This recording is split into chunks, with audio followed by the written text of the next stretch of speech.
ও বন্ধুরা, দেখতে পাচ্ছ আমি আমার বোনের বাড়িতে যাচ্ছি। তো এই যে এই সাইড দিয়ে আমি আসলাম, আর এই সাইডটা হচ্ছে আমাদের খেওয়াঘাট, নদীর ওই পারে যাওয়া হয়। তো দেখো কত দূর আমি এসেছি। আর এই সাইডটাতে আমি যাব। তো কতটা তো এই যে নদী কতটা ফুল হয়েছে, দেখো কতটা জল হয়েছে।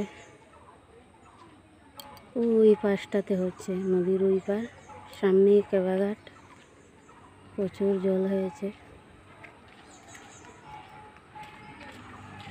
তো ওই যে আমার ছেলে, ও ওদিক দিয়ে না এসে ওদিক দিয়ে চলে গেছিলো, তো এবার এদিক দিয়ে ঘুরে আসলো। দেখো, তো ওই যে এদিক দিয়ে নামার রাস্তা আছে ছোট। দেখো নদী কত ফুল হয়ে আছে, প্রচুর জলগুলো আছে, ময়লা জল হয়ে গেছে, কারণ না উপর দিক থেকে জল নিচে দিয়ে নামছে।